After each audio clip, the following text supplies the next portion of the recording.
Bonjour à tous et bienvenue à cette présentation sur le bien vivre, le TDAH en entreprise. La philosophie Lilo et Stitch. Oui, parce que Lilo et Stitch, vous allez en entendre beaucoup parler pendant cette présentation. Donc moi, je suis Tinuviel. Je travaille actuellement au sein du Headbank Club et on va parler du TDAH en entreprise puisque je suis une personne concernée dans mon entreprise. Déjà, on va poser quelques petites notions de précaution. La première chose, et qui est très importante pour moi, c'est qu'il n'existe pas de vérité absolue. Ce que vous allez entendre, c'est l'histoire un petit peu de moi, de mon vécu, avec mes biais, avec mon expérience. C'est aussi ce que j'ai pu entendre de la part de mes amis qui sont dans les mêmes situations que moi, de la part de psychologues que j'ai dans mon entourage ou que j'ai vus dans ma vie. Donc c'est un petit peu tout ça, un petit peu de moi. Ça veut dire que vous avez le droit et surtout, quelque part, il faut me remettre en question, être d'accord, pas d'accord, allez vous renseigner plus, chercher des autres propositions d'informations. Bref, pas de vérité absolue. Cette conférence, elle est faite pour tout le monde, c'est-à-dire pour des personnes qui sont diag, des personnes qui sont en cours de diagnostic, des personnes qui pensent peut-être mais n'ont pas encore entamé les démarches de diagnostic, et aussi pour toutes les personnes qui travaillent avec des personnes qui sont dans cette situation-là. Vraiment, on va parler ensemble pour travailler ensemble. Et enfin, le dernier disclaimer, et pas des moindres, on va aborder des sujets sensibles, des sujets qui vont pouvoir toucher. Ce dont je vais vous parler, c'est des choses qui touchent beaucoup les personnes en situation de TDAH, mais par contre, ça peut aussi toucher d'autres personnes, ça n'est pas exclusif au TDAH. On va aborder des choses sensibles. On est dans une safe place. Feel free à n'importe quel moment de vous dire « je sors, je reviens, j'arrête d'écouter même si je ne bouge pas, is OK ».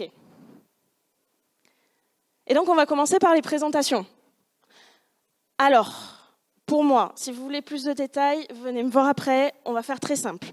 Le premier Stitch, ma jeunesse, ça c'est moi, toujours dans mes bouquins. À l'école, ça va. Par contre, les relations sociales, c'est pas trop ça. Je finis mes études, une fois, deux fois, je rentre dans le monde du travail, je suis une adulte où is OK, globalement, petite geek, ça se passe bien, socialement, encore un peu difficile, et au travail, les relations sociales sont très difficiles. J'entame une reconversion, ça se passe bien, jusqu'au moment où je décide que j'ai besoin de savoir qui je suis. Cette phrase, elle est importante. J'ai besoin de savoir qui je suis, parce que les difficultés que je rencontre, elles commencent à devenir compliquées pour ma vie. Et du coup, je me fais diagnostiquer et aujourd'hui, les petits canards, là, moi, avec les gens, c'est comme ça. Ça va mieux, je sais qui je suis, je sais comment je fonctionne et ça se passe bien avec les gens. Et on va aussi présenter le TDAH, parce que c'est important de le présenter. Le TDAH, c'est quoi? Alors, je suis allée voir les sites les plus communs que vous pouvez trouver sur Internet, c'est-à-dire la première chose que les gens verraient en allant chercher des informations sur Internet. Amélie.fr nous dit quoi? Que c'est un trouble du déficit de l'attention, avec ou sans hyperactivité, qui peut entraîner des symptômes comme un déficit de l'attention, une hyperactivité motrice, une impulsivité. Et elle précise, selon les enfants, l'un ou deux symptômes peuvent prédominer, mais le plus souvent, les trois symptômes sont associés. Alors, vous pourrez aller chercher par vous-même sur amélie.fr. J'ai eu beau chercher, je n'ai trouvé que des informations sur les enfants. Que dit mon parcours handicap? Un site donc officiel de l'État français. Il précise un truc par rapport à ce que dit Ami.fr. Il précise que ça touche aussi les adultes qui n'ont pas été diagnostiqués dans l'enfance et que globalement, ça signifie qu'une fois adultes, les symptômes resteront similaires. Enfin, que dit Wikipédia? Cette fameuse plateforme qui nous dit tout, mais qu'on peut remettre en question. Elle précise en fait quelque chose d'assez important. Elle précise à la fin, TDA sans H est de moins en moins utilisé car dans tous les cas, il y a une hyperactivité mentale. Donc 3 sites, 3 précisions différentes. Ça veut dire quoi? Ça veut dire que globalement, le TDAH, en fait, c'est un gros bordel. C'est un gros bordel, on n'a pas encore toutes les informations parce qu'en fait, on est allé chercher ça récemment. Ça veut dire aussi que la médecine n'a pas toutes les infos, que les psys n'ont pas toutes les infos et que le truc, c'est qu'on avance ensemble. Mais au moins, on avance. Ça, c'est déjà bien. Alors ça, un petit détail qui n'est pas si un détail en fait. C'est ces petites phrases qu'on peut entendre au quotidien quand on a un TDAH. La première phrase, je n'ai pas besoin normalement de vous expliquer pourquoi elle est problématique, parce que je sais que les gens qui viennent ici ont quand même une idée de bienveillance, donc je pense que vous avez globalement compris pourquoi cette phrase est problématique. La seconde, par contre, c'est plus insidieux, parce que souvent, ça va partir d'une très bonne intention de la part des personnes. On ne remet pas en cause ça. Souvent, soit la personne va vouloir en pâtir avec nous, et si elle ressent quelque chose qui semble similaire à elle, va pouvoir vouloir en parler avec nous pour dire « Hey, je te comprends ». Ou alors, c'est peut-être quelqu'un qui se pose des questions sur qui elle est aussi. Et dans ces cas-là, elle va avoir le réflexe de dire « Moi, c'est pareil ».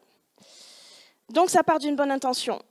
Le problème, c'est que quand vous êtes diagnostiqué, c'est-à-dire que vous avez fait toutes les démarches médicales, avec parfois la maltraitance médicale qui va avec, et surtout la longueur de temps que ça prend. En fait, la première fois que vous entendez cette phrase, vous tiquez, mais ça va. Au bout de la 4e, 5e, 6e personne qui vous le dit, il y a un effet de banalisation du TDAH. Et ça, mentalement, c'est très dur, parce que vous êtes passé par toutes les étapes du diagnostic, que le diagnostic il a été hyper compliqué, et que finalement, tout le monde vous dit « Ben oui, moi aussi, c'est pareil ». Donc même si ça part d'une bonne intention, faites attention à ce genre de choses, ça peut heurter parfois. Et du coup, quand je suis arrivée à cette conclusion, je me suis dit, l'idée peut-être, c'est avant tout qu'on arrive à se comprendre. Déjà nous comprendre nous-mêmes, mais aussi faire comprendre aux autres qu'est-ce que c'est le TDAH, qu'est-ce que ça fait en fait d'être diagnostiqué.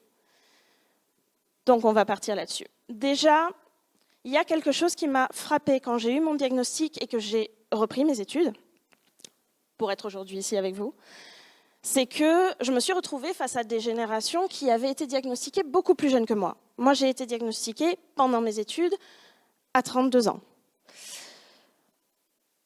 Et ces personnes se sont retrouvées heurtées par mes fonctionnements et ont même fini parfois par me dire « Non, mais là, t'abuses, t'as pas le droit de dire que c'est le TDAH parce que, non, en fait.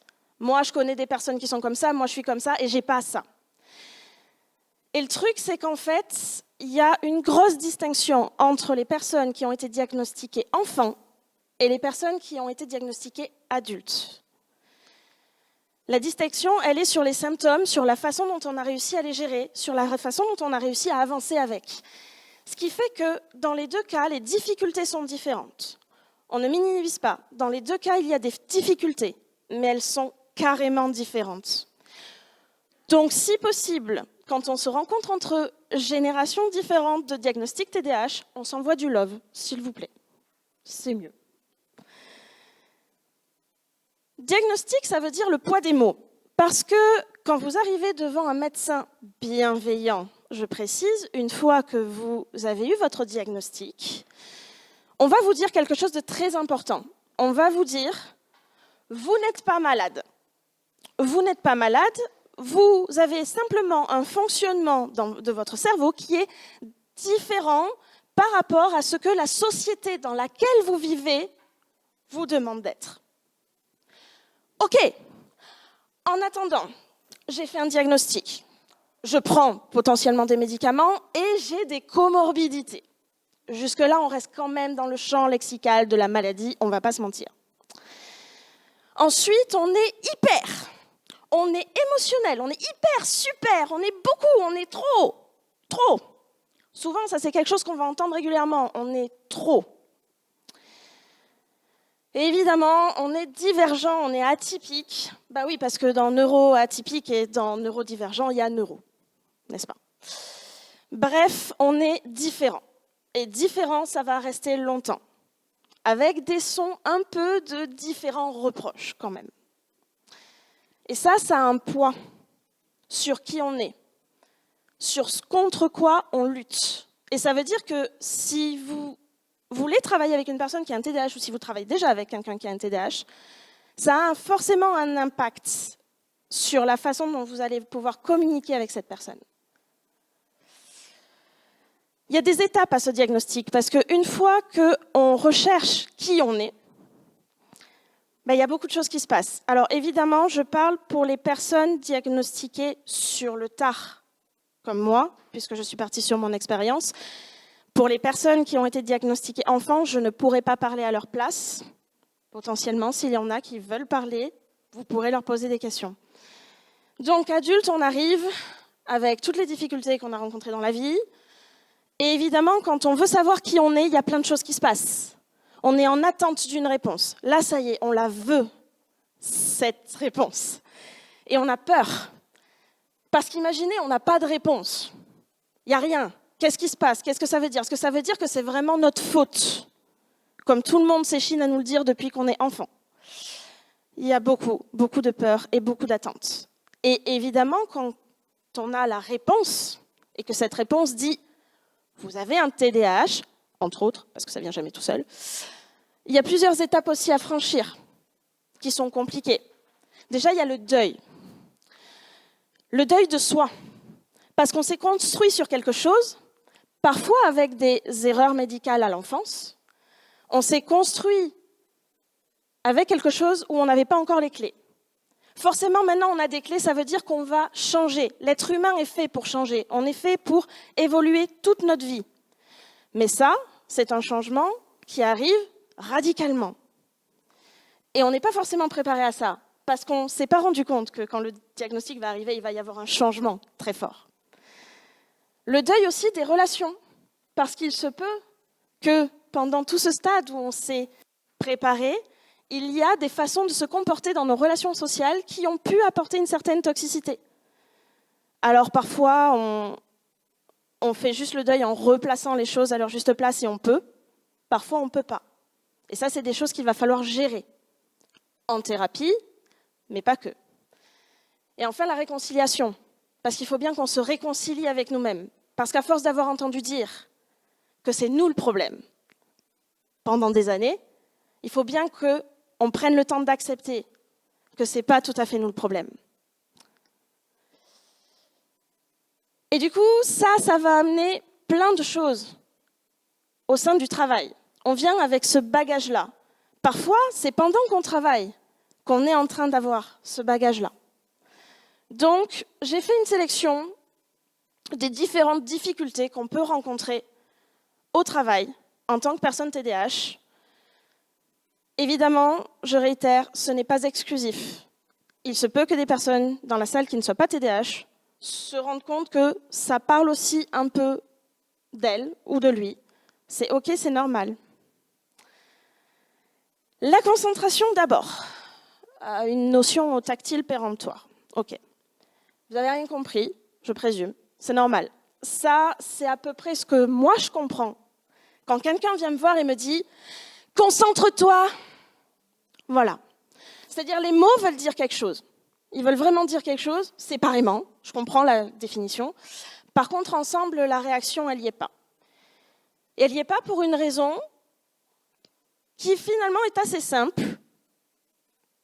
Mettez des guillemets. C'est qu'il y a mon cerveau et moi. En thérapie, si des personnes ont déjà fait de la thérapie vis-à-vis du TDAH, on vous en a probablement parlé. Le cerveau d'une personne TDAH est un peu séparé du reste. C'est-à-dire que le Stitch que vous voyez là, moi, c'est vraiment ma tête, quand mon cerveau a décidé de faire ce qu'il avait envie de faire. On en parlera plus tard de ce Stitch-là.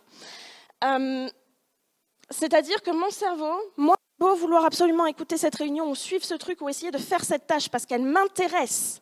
Elle m'intéresse, je vous promets qu'elle m'intéresse pour de vrai, 100%. Mon cerveau, lui, il a décidé que le truc sur les papillons qu'il pensait cette nuit, c'était beaucoup plus important. Et c'est lui qui va gagner, la plupart du temps. Ce qui fait que,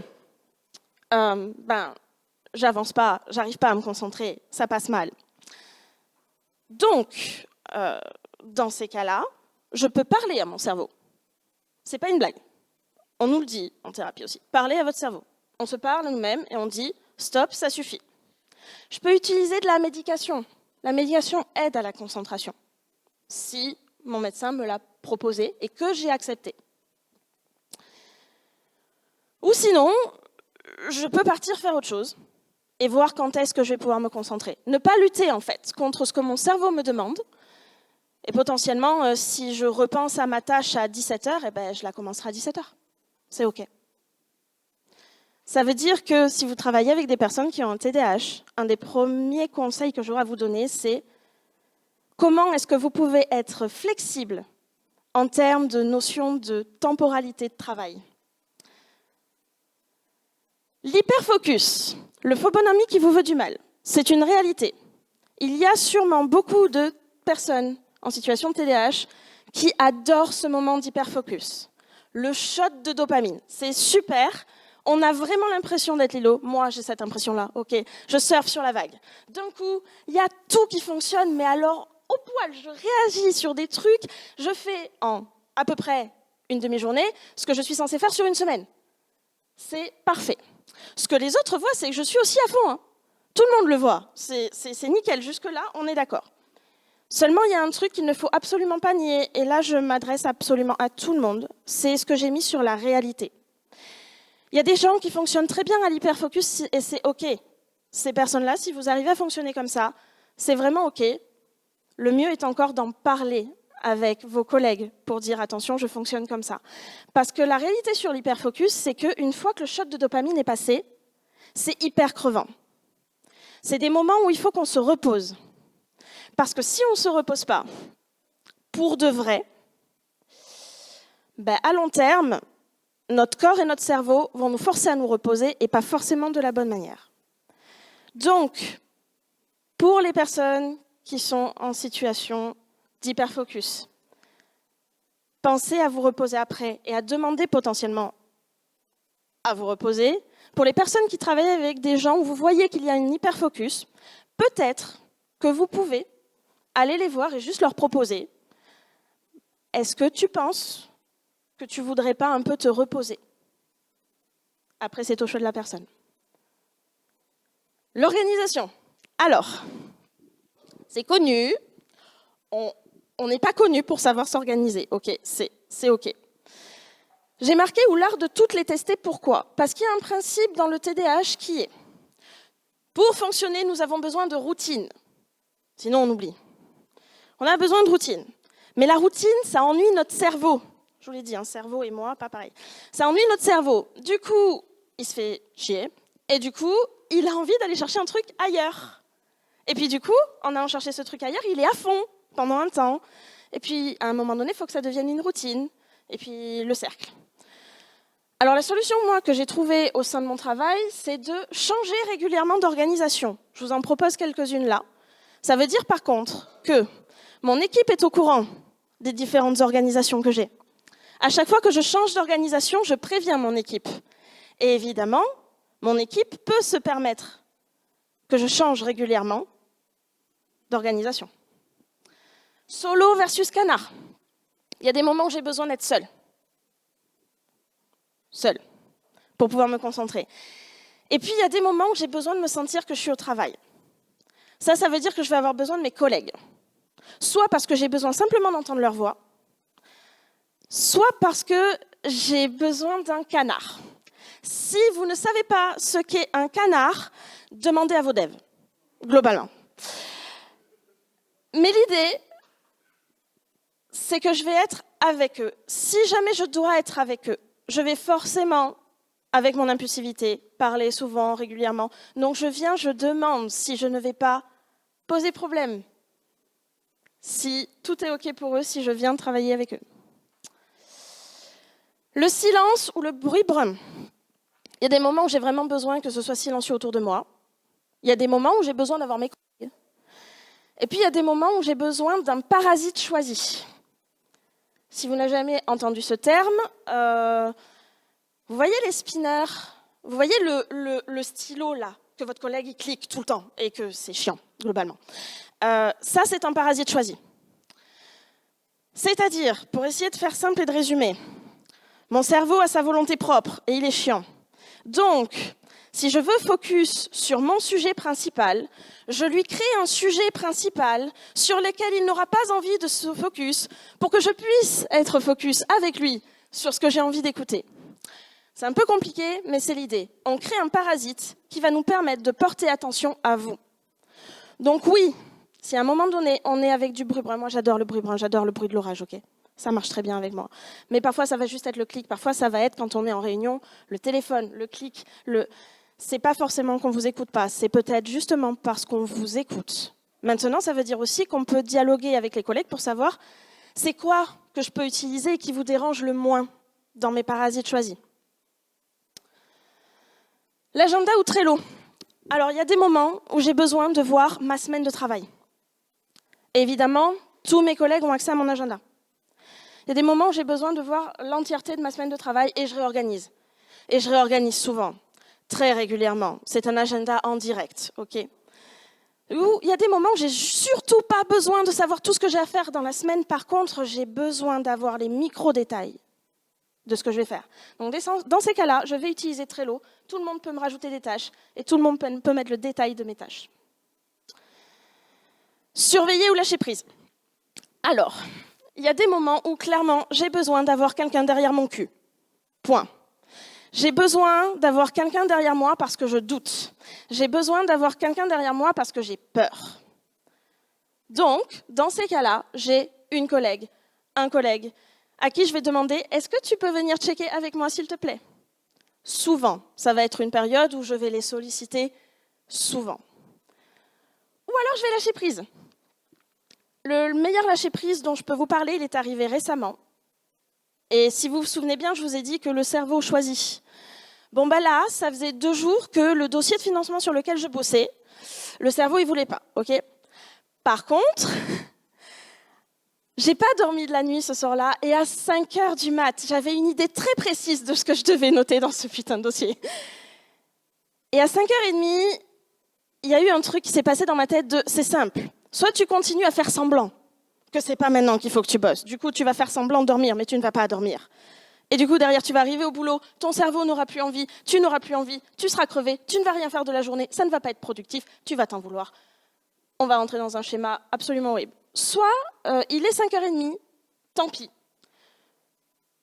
Tu te lèves, tu te mets sur ton PC, t'envoies un petit message sur Slack parce que tout le monde a enlevé ses notifications et au moins tout le monde verra le message si entre-temps t'es parti dormir. Tu leur dis que t'es désolé, que c'est maintenant que t'as l'idée, tu vas bosser et tu verras.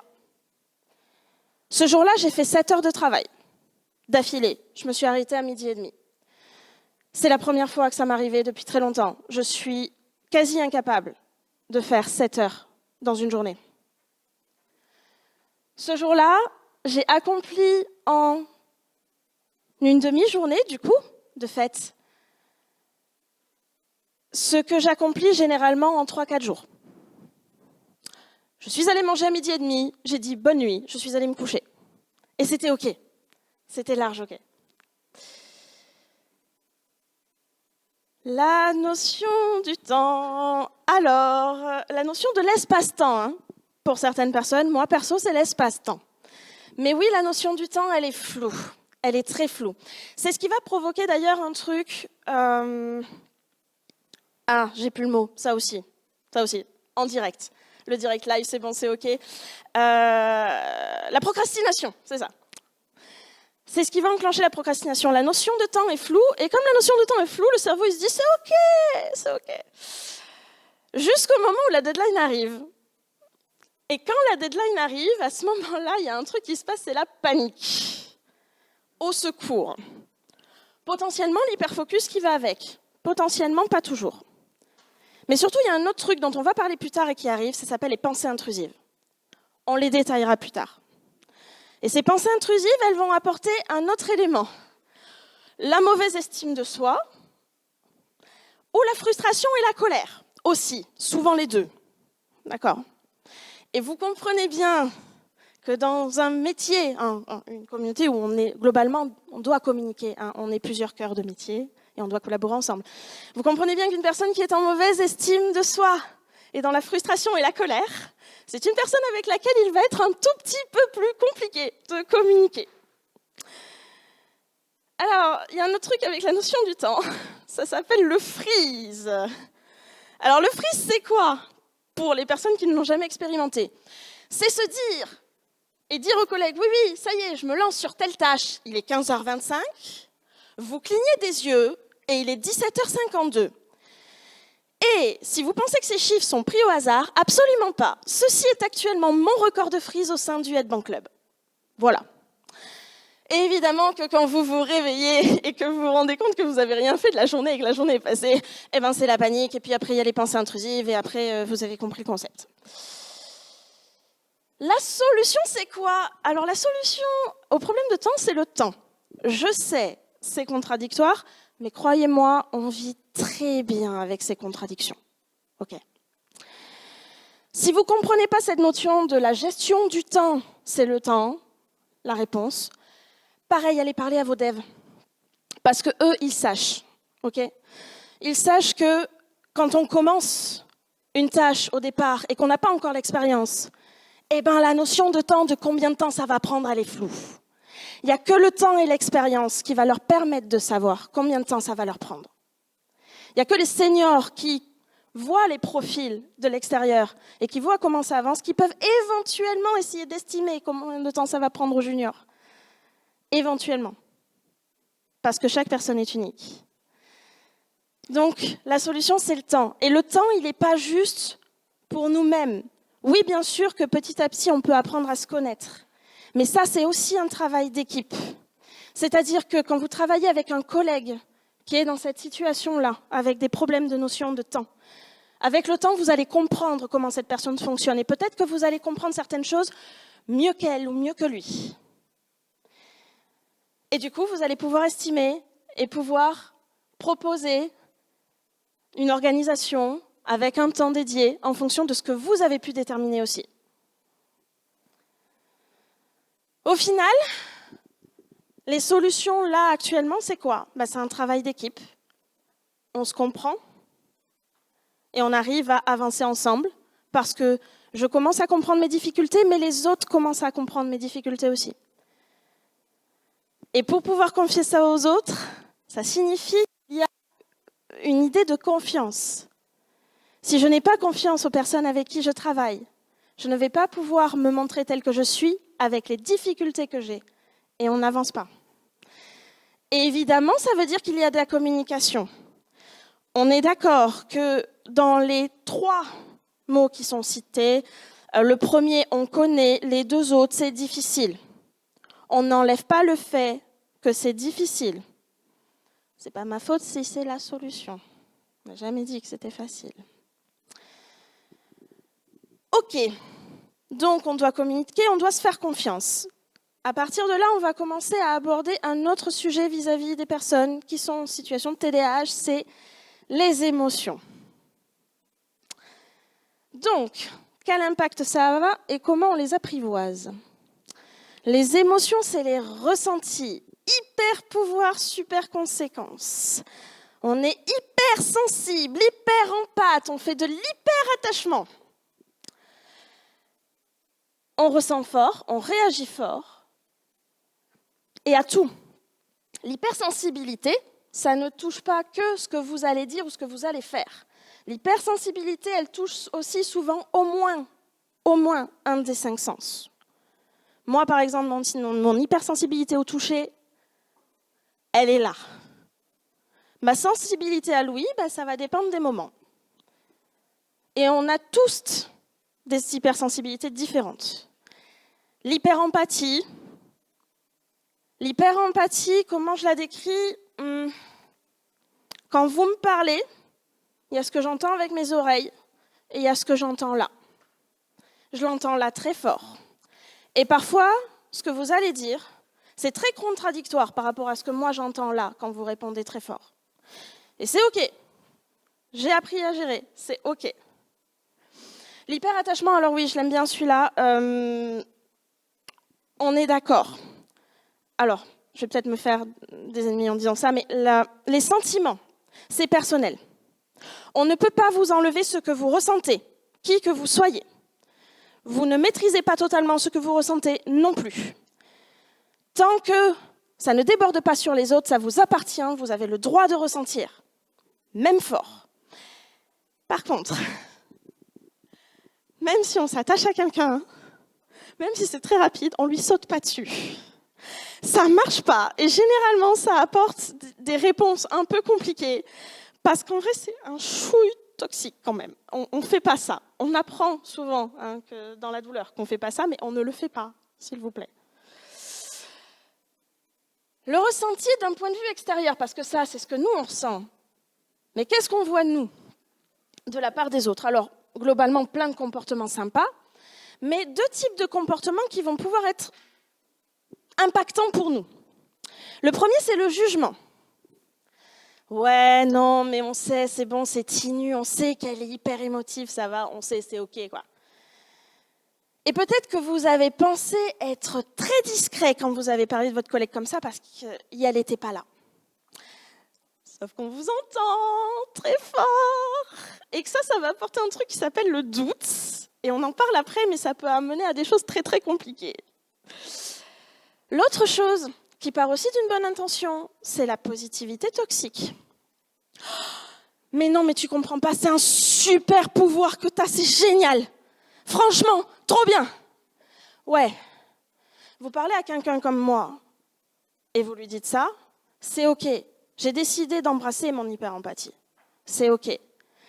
Mais vous dites ça à une personne dont l'hyper-empathie et l'hyper-attachement l'a emmené à avoir les pires traumatismes de sa vie, intrinsèquement, en fait, vous êtes en train de lui dire « Hey, tes traumas, c'est trop bien !» Du coup, on comprend pourquoi. On comprend. Mais si on peut éviter, c'est mieux. Parce qu'en fait, vous ne savez pas le vécu de la personne en face à son hypersensibilité. Le meilleur des choses que je peux vous proposer, c'est « Hey, et toi, tu la ressens comment, ton hyper ?» Et en fonction de la réponse de la personne, vous savez comment vous pouvez vous positionner dans la discussion par rapport à ça. Le doute, insinuer le doute, le jugement, tout ça. Alors, on va parler des pensées intrusives. Il y a beaucoup de choses sur Internet qu'on peut trouver sur les pensées intrusives. La meilleure réponse que je puisse vous donner, c'est chercher et potentiellement chercher auprès de thérapeutes pour comprendre ce qu'est la pensée intrusive.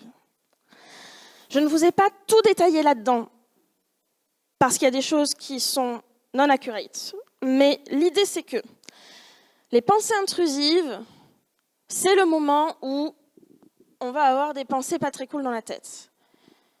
Et il n'y a pas meilleur moyen que de vous donner un exemple, donc je vais vous donner un exemple très concret. De toute façon, je suis qu'une merde, j'y arrive pas. Regarde, ça fait 1 semaine, 15 jours que je suis censée le faire, le truc. J'y arrive toujours pas. Et mes collègues, ils ont tout mis en place pour que j'y arrive.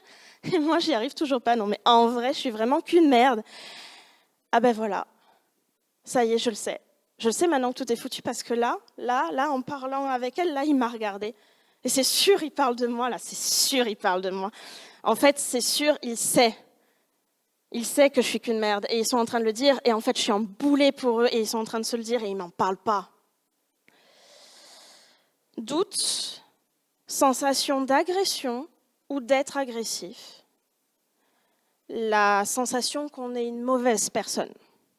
C'est un résumé soft de ce que peuvent faire les pensées intrusives. Alors la différence entre les pensées intrusives et la paranoïa, très important.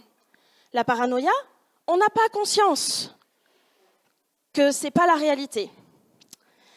Les pensées intrusives, par contre, c'est insidieux parce que c'est le doute. Ouais, là, peut-être que c'est des pensées intrusives, en fait. Je comprends bien que c'est pas totalement OK, en fait, de penser comme ça. Mais quand même, il m'a regardé quand il a parlé. Mais quand même, quand elle me parle, elle me dit oui, mais moi j'entends non. Parce que ça, c'est le problème de l'hyper-empathie et il faut qu'on en parle pour toutes les personnes qui sont comme moi. L'hyper-empathie, ça a la faculté de nous dire que on sait l'autre parce qu'on entend plus l'autre. Et c'est bien, sauf en cas de pensée intrusive. En cas de pensée intrusive, ce qui se passe, c'est que l'hyper-empathie, elle va avoir un effet de « on croit savoir l'autre », alors qu'on ne sait pas, parce que c'est nos propres sentiments et nos propres doutes qui alimentent ce qu'on est en train de ressentir. Alors, Ce que les thérapeutes disent, c'est qu'il faut identifier, comprendre et accepter. Ça, c'est notre part de travail. OK, vous pouvez nous aider à faire ça en étant bienveillant et honnête avec nous. Mais ça, c'est l'idée. Il faut les identifier, donc bien comprendre que ça en est, et accepter l'idée qu'elles sont arrivées. Si on n'accepte pas l'idée qu'elles sont arrivées, si on fait du déni, oui, on sait, il fait très beau dans le déni, mais pas dans ce cas-là, pas longtemps. Parce que le déni va emmener un effet de négativité et surtout, toutes ces pensées vont finir par devenir une obsession. Il y a des solutions qui sont proposées, la méditation, la thérapie. Alors, la thérapie pour les personnes qui ont eu un diagnostic, c'est une option que généralement les médecins ne vous proposent pas comme une option. Et c'est normal et c'est bien. La thérapie aide beaucoup, mais elle n'est pas miraculeuse, elle peut prendre du temps. Ce que ne disent pas Internet, ce que dit mon expérience, quand vous êtes face à une personne qui est dans une situation de pensée intrusive et qu'elle a réussi à vous le communiquer, et en vrai, je sais que communiquer, c'est pas simple, mais réussir à communiquer sur ses doutes, si on peut, c'est le meilleur moyen de débunker la situation. Et vous, en réponse face à ça, répondez honnêtement. C'est-à-dire que si au final, effectivement, là, la tâche, ça devient compliqué, qu'on n'arrive pas à la faire, dites-le pour de vrai. Parce que si vous dites non en pensant être gentil pour nous, on vous entend, et le doute y continue, et le reste, ça ne s'arrête pas. Et avec ça, il y a autre chose qui arrive, la culpabilité. Et alors la culpabilité, c'est fourbe. Parce que du coup, le jugement, c'est nous. Et autant à un moment donné, le jugement des autres, on peut toujours aller dans notre lit, se mettre en PLS dans un coin, autant quand il s'agit de notre propre jugement, ça va être très difficile de fuir, n'est-ce pas? Et pour toutes les personnes qui sont comme moi, si on ne communique pas sur le fait qu'on a toute cette culpabilité et sur le fait qu'on ressent des difficultés avec le travail, avec la vie, parce que vraiment, les personnes qui me disent « Non, mais moi, la vie perso et la vie pro, je la sépare parfaitement. » Ok, il y a deux trucs dans ma tête, soit je vous admire, soit je me dis que potentiellement plus tard, vous allez le payer, ce déni. Si on ne communique pas sur le fait qu'on a des difficultés, ce qui se passe, c'est que les gens, ils pensent que tout est OK. Et du coup, ils continuent à nous proposer des trucs, et regarde, et vas-y, et là, machin. Et tout ce qu'ils font, c'est pointer du doigt notre propre culpabilité, et ils s'en rendent même pas compte une seule seconde. Et là, il y a moi qui essaie absolument de m'adapter, de me suradapter. Et la suradaptation, c'est le meilleur moyen de ne plus être capable de faire quoi que ce soit sur le long terme. On essaie d'éviter. Et pour éviter, la meilleure solution qu'on ait, c'est d'arriver à communiquer. Et je réitère, je comprends, je sais, c'est pas facile ce que je suis en train de dire, la communication. Et on comprend bien que c'est d'autant plus difficile qu'avec toutes ces difficultés-là, en sachant que plus jeune, on est d'accord, on se répète, c'est ta faute, mais tu vois quand tu veux. Voilà. Quand on n'a pas été aidé dans l'enfance vis-à-vis de ça, et qu'on a monté nos propres barrières pour ça, nos propres protections pour ça, ce sont des barrières qui vont agir aussi sur le social. Et on en a un petit peu déjà parlé, j'ai déjà lâché le mot un petit peu. Mais là, on va sérieusement en parler de l'éléphant rose à pois vert qui est en train de jouer de la trompette et qui a un singe qui tape des cymbales et que moi j'entends depuis le départ dans la pièce et que j'en ai marre de cet éléphant-là. On va parler de comportements toxiques. Donc, déjà, on va remettre un petit peu au clair ce que sont les comportements toxiques, parce que la toxicité, on en entend beaucoup parler et sur plein de versions différentes. Il n'y a pas de personnes toxiques. Il y a des comportements toxiques, et ces comportements toxiques vont affecter certaines personnes et pas d'autres. Parfois, ça va affecter beaucoup de monde. Mais ça ne concerne que le comportement et pas des personnes. Et ça concerne des gens et pas tout le monde. Alors, histoire que mon amour de Stitch soit vraiment révélé sur le pourquoi du comment et qu'on puisse avoir quelque chose d'un peu plus fun, on va parler du cas pratique de Lilo et Stitch. Si vous n'avez pas vu Lilo et Stitch, il va y avoir un gros spoil. Et si vous ne l'avez pas vu, je ne sais pas encore pourquoi vous ne l'avez pas encore vu, regardez ce film. Donc, pourquoi? Alors, l'histoire de Lilo et Stitch, c'est quoi? C'est l'histoire d'une petite fille qui a vécu un drame, un énorme trauma. Elle a perdu ses parents.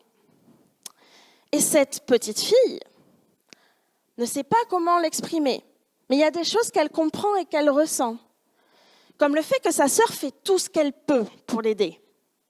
Et que c'est déjà compliqué pour sa sœur, donc elle ne peut pas aller la voir en frontal et lui dire « Non mais en fait là je me sens mal, même si tu fais tout pour moi, je me sens très très mal. » Elle ne peut pas. Et elle n'en a peut-être même pas conscience parce que ça reste une petite fille. Et les adultes autour d'elle, quand elle fait des erreurs, quand ça ne va pas, même les gens autour d'elle, les copines, la comprennent pas. C'est important ce mot. Ils ne la comprennent pas. Et du coup, quand elle explique au prof de danse qu'elle est arrivée en retard et mouillée parce que c'était le jour du sandwich pour son ami le poisson et qu'elle n'allait clairement pas donner un sandwich au thon à un poisson et qu'elle sent qu'elle n'est pas comprise, elle craque. Quand elle est avec sa sœur et qu'elle n'y arrive plus, elle craque. Donc elle va commencer à hurler, à crier, à taper. Et jusqu'à présent, on est d'accord que, de manière neutre, crier, hurler, taper, ce n'est pas un comportement OK. À côté de ça, on a Stitch. Alors Stitch, c'est très différent. Stitch, lui, il est arrivé, on le voit dans une cage en verre la première fois, il est en train de se faire juger pour un crime qu'il n'a pas commis. Plus précisément, pour un crime que son créateur a fait, c'est-à-dire qu'il l'a créé, dans le but d'en faire une arme de destruction massive, globalement. Son seul talon d'Achille, c'est l'eau. Et du coup, Stitch, qui n'a aucune notion du bien et du mal parce qu'on ne le lui a pas appris, il s'entend dire qu'il est un problème et que du coup, on va l'enfermer, voire potentiellement, définitivement. On est d'accord. Et du coup, il s'enfuit parce que lui, il veut vivre. Mais il a vécu toute sa vie en s'entendant dire qu'il était une arme de destruction massive. Et du coup, il est ce qu'on lui dit, globalement. Donc, puisque tout le monde pense qu'il est une arme de destruction massive, il va se faire amuser à détruire. Puisqu'a priori, c'est ce qu'on lui dit, que lui, son plaisir, c'est détruire. On a une reproduction d'un schéma traumatique. On a une reproduction de qu'est-ce qu'on nous dit qu'on est. À ce stade-là, je précise une chose très très importante. Ceci sont des explications des comportements des personnages. Ce ne sont pas des excuses. Dans l'idée d'excuse, il y a une idée de dédouanement. On ne se dédouane pas de ce qui a été fait quand il y a des victimes. Une victime reste une victime. Du coup, qu'est-ce qui se passe? Lilo et Stitch se rencontrent. Ils sont au bord du précipice, socialement parlant, ils sont au bord du gouffre. Il n'y a plus personne qui les accepte, ils s'en prennent plein la tronche. Et ils vont s'apprivoiser. Ils vont avoir ce déclic de dire « Ok, en fait, là, ce que j'ai vécu, c'est pas OK, et je dois me reconstruire. » Et ils vont avoir aussi ce déclic de dire « On va essayer ensemble. » Et après, ils vont avoir ce déclic, et notamment Stitch, de « Ok, là, j'ai compris qu'en fait, j'ai eu un comportement mauvais, et que, pas moi, mais ce comportement-là était mauvais, a fait du mal, et c'est pas OK. » Ils vont apprendre à se reconstruire ensemble. Lilo va être un peu plus rapide que Stitch, ça se voit, lui, il a encore du mal avec l'affection, ça va venir. Mais à la fin, ce qui se passe, c'est que tout le monde est content. La famille est réunie, ils ont réussi à s'en sortir. Ils sont devenus de nouvelles personnes ce fameux nouveau moi, et ils ont annulé leur comportement toxique parce qu'ils ont trouvé un équilibre. Et moi, la question que je me pose de plus en plus depuis que je commence à travailler avec vous, c'est qu'est-ce qui se serait passé dans le film, au final, si Cobra Bubble, au moment où il fait son inspection pour vérifier si Lilo peut continuer à vivre avec sa sœur, si Cobra Bubble s'était dit « Non, je leur laisse pas une chance là, elles n'ont pas une semaine ou 15 jours de plus, ça tiendra pas, on les sépare. » Qu'est-ce qui se serait passé si la directrice intergalactique, au moment de retrouver Stitch, quand Stitch lui dit « Est-ce que Stitch peut dire au revoir ?» Elle n'avait pas eu ce regard qui veut dire « Ah, là je n'ai plus la même créature, la même personne en face de moi. »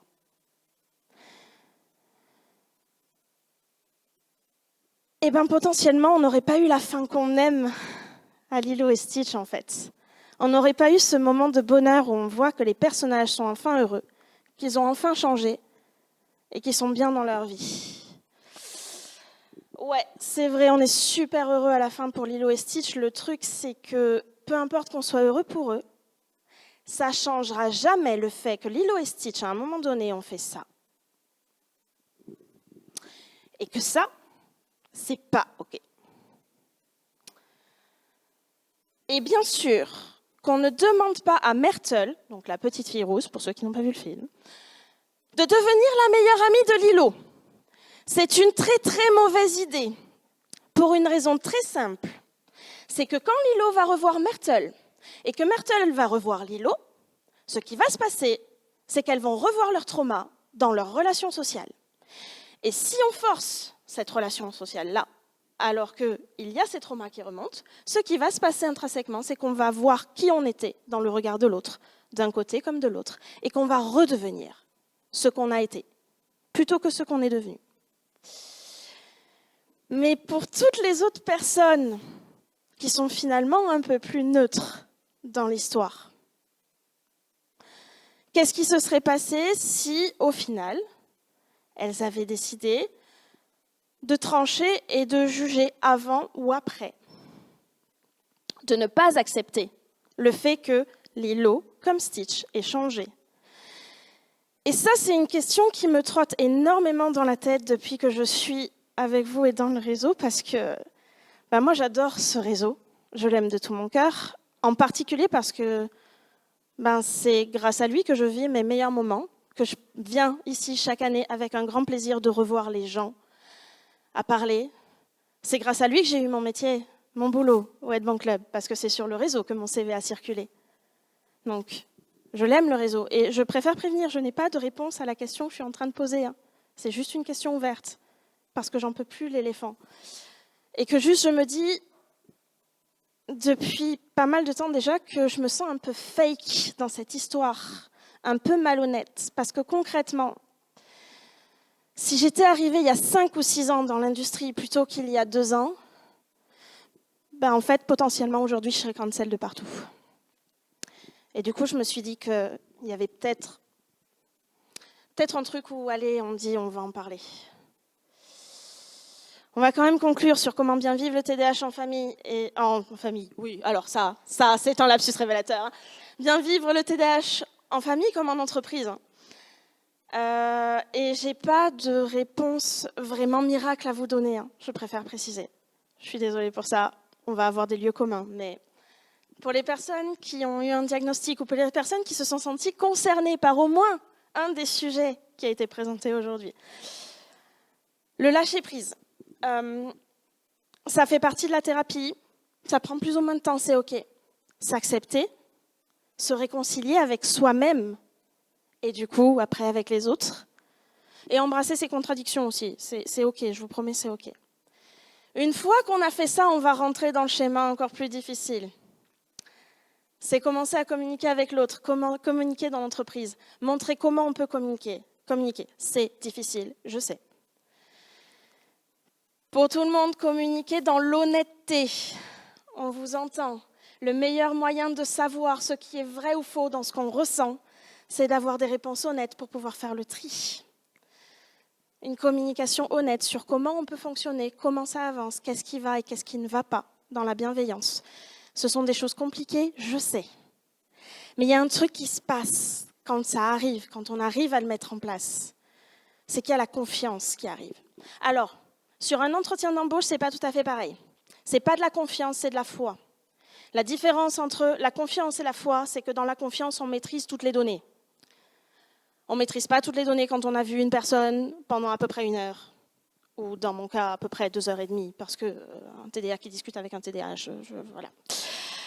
Mais du coup, il y a un truc qui s'installe, c'est la confiance. Et à partir du moment où ça, c'est là, bah de suite, la communication, elle devient facile. La communication en honnêteté, elle devient facile. Et du coup, on se fait encore plus confiance. Et du coup, on avance.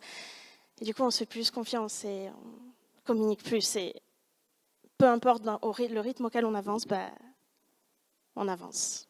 Voilà. Et merci de m'avoir écouté.